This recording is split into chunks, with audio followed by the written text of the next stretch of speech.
Hey, welcome back to PQF Academy. Thank you guys once again for liking the videos, subscribing to the channel, and also sharing it to with your friends and things of that nature. I appreciate you so much for that. Um, as always, like I said, every 500 subscribers we get to, I'm going to be doing a giveaway. I think I think we might be at 1,200 subscribers right now. So as soon as we get to 1,500 subscribers, I'll be doing another giveaway. Like I had said before, I am working on something pretty big for us, for the community. So stay tuned. Hopefully if everything goes well, it will be done and dropped in January. Hopefully the first week of January. If not, that's 100% okay. We're gonna get it out there. Okay. So last week we made this bag. It's like an overnight bag. And like I said, it's something that can fit, basically overnight. Maybe for like a weekend, three outfits, a pair of shoes, and then your excuse me, and then your essentials. So I figured that we'll stay on the theme of like this. So like the overnight, going somewhere type bag. So what we're gonna do today, we're going to make using the same variation of pattern, we are going to make a duffel bag. The same variation of pattern, the same variation of the zipper. So everything is just basically the same. This is why I said with this pattern, it's one pattern, many different bags. Okay. So what we're gonna do, we're gonna go ahead and get started. So I already have my paper. I'm gonna go get the rest of the stuff that I need, the ruler and things of that nature. Let's go ahead and get started. All right, so I have my ruler and my oh my gosh, what is this called again? My poster board paper. Let's go ahead and zoom out just a little bit. All right, so I have this in my poster board paper. So where I'm gonna go at, so the length that I want it to be about, let's say about 20 inches in length. So what I'm gonna do is I'm gonna see 20 inches on my ruler is gonna be about here. It's a little bit bigger, so I'm gonna move this up to where basically it is on the bottom. So that means that it's gonna give me a small strip where nothing's gonna be at. It's gonna be dead space. All right. So I know it's at 20 inches. So I'm gonna go ahead and mark this line right here. Now, I want it to be lengthwise about 24 inches. I want it to be about 24 inches long. Okay. So my ruler from one end to the next is about 24 inches long. So that's the whole entire ruler right there for me. So I'm gonna go ahead and, whoops, it moved a little bit on me. Go ahead and go straight across here. Then I'm gonna go ahead and finish this off right here by closing this up.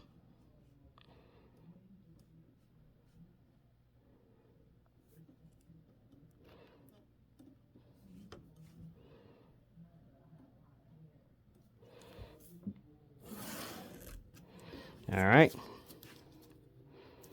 So we have a 24 by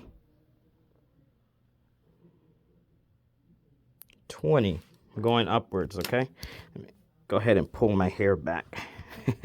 It's all in the way. Now, the sides, I'm going to make, we're going to do about a 3-inch, corner.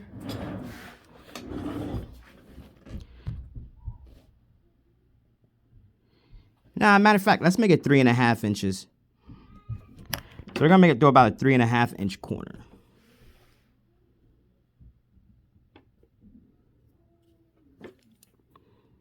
On both sides.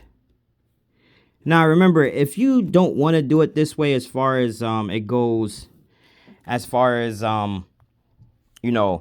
coming over here and doing it over here, if you want to make it symmetrical, you can just go ahead and easier make it symmetrical, I should say, is when you cut it out, just go ahead and fold it and cut it out that way. All right. Then up here, I'm gonna make it about 1.5 inches.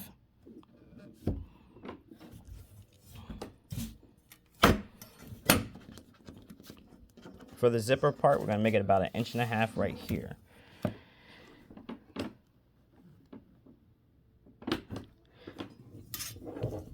I always forget that. I don't know why it becomes so hard for me right there. So we're going to do about 1.5 inches up top.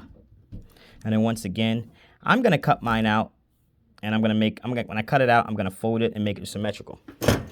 And that's really it. That's really the pattern. That's it. All right. So this is the only thing that we need, because like I said, a lot of these patterns, when we make these patterns, a lot of the things are inexchangeable. Okay. So like the strap, the tabs, all that stuff is inexchangeable. We can use these all over again. Okay. So I will see you back face to face. So just like that, we have our pattern complete. I know this is how big it is. All right. So I know you're probably like, well, it's kind of almost the same size as the one we did last time. Not really, because I have the one we did last time. It kind of is, but it isn't. You'll actually be able to see the difference once we start to make it. But as you can see right here, the size difference from it. Okay.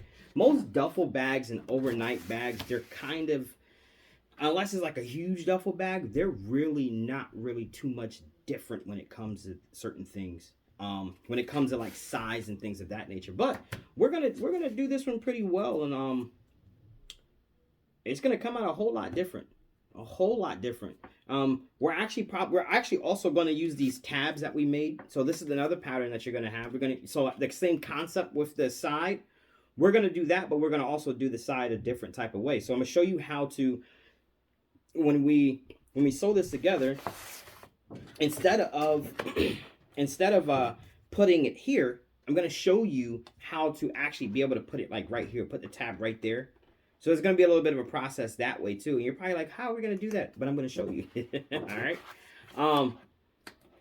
So you're going to need the tab that we created from one of our other projects, our slip pocket, a strap. One of the straps, this is the strap from the second one we did, the second tote bag we did. So you're going to need that. And we're going to also go back to my nemesis, the zipper pocket, okay? We're going to go back to this zipper pocket, all right? So, and the things that we don't have on here, I think that, matter of fact, now we're not going to do a zipper pocket on the inside of this one. Maybe, a couple of more videos We're going to do a zipper pocket for the inside of a bag also, but not right now. The other things that I don't have on here that you're not seeing is that I don't have the rivets. So I'm going to be using rivets because I am going to be doing a mixture of faux leather and cotton. So you're going to need some interfacing if you're going to be using the cotton. I'm also going to be trying to sell this bag also. I'm going to make this bag to sell. So you're going to go through that process with me also of putting my name on it, name tag and things of that nature. You'll go through that whole entire process on how to do that if you don't know how to do that already. But hopefully you do. Not hopefully you do, but you'll get to see it, okay? So we're going to need the tabs. We're going to need the swivel clips. You're going to need the swivel clips. We're going to need either your 2 D-rings. You're going to need 2 swivel clips. 1, 2, 3, 4, 5, 6, 7, 8 rivets. We're going to need 8 rivets. We're also going to need 2 D-rings.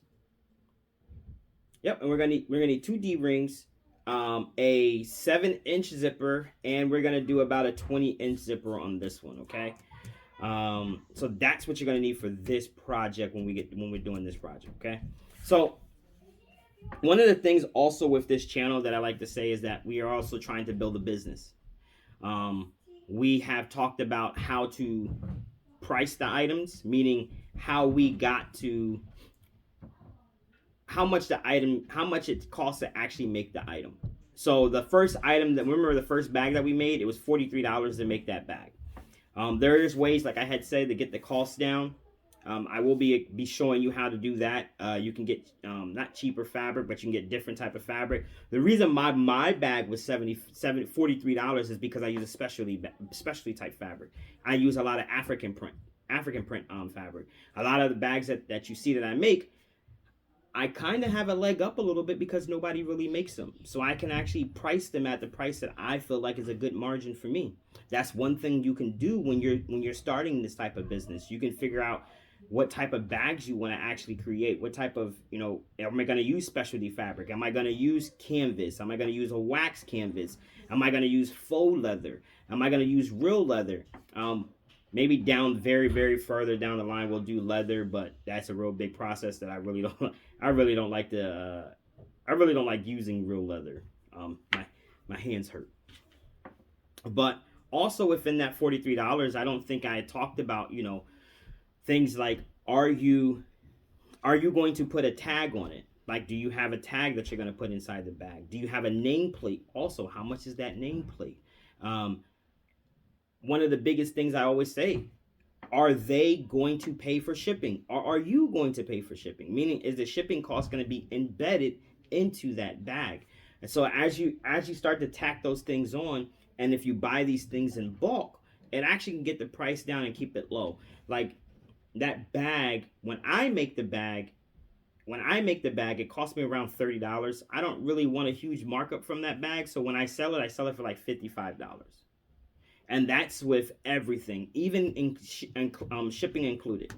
So my margin is it now. The shipping does take a little bit from my margin, but we'll get into how to get shipping costs down a lot more than going to your local post office. So at the moment, that's what you possibly have to do. You'll possibly have to go to the local post office to start doing all of that when it comes down to shipping. So that's all that I'm going to say today, because I want to get this more uniformed as far as the business aspect of it. So even maybe when we start doing the business part of it, because I want to get you guys through this, and then we start to go more and more down the business line. I want it to be more uniform. So that's probably why you haven't heard me talk about it so much. But coming in the new year, 2025 is where you're going to start your business, and it's going to actually grow. Okay. We're going to start a handbag sewing business, custom. It's going to be customized. This is going to be you, what you want, how you want it to be, how you want it to grow. We're also going to be throwing in that financial literacy when it comes down to, hey, when I have a business and I have kids, what's the big benefit? When it comes down to taxes, how do I save a lot on taxes? How do I save on this? How do I save on that? So we're going to be talking about all of that, how crafting, making handbags, and also crafting in general can actually set you up pretty well for retirement and things of that nature. Also financial independence. We're going to show you how to I'm going to show you how to work through this with working in your 9 to 5, and also coming home and being able to do this in a good amount of time, being a full-time husband and a full-time father. How do I find the time to be able to do all of this stuff and be able to spend time with my family? So I'm going to be showing you all of that within this channel. So if you like today's video, please like, subscribe, and share the video with your friends. As always, thank you for tuning in to PQF Academy.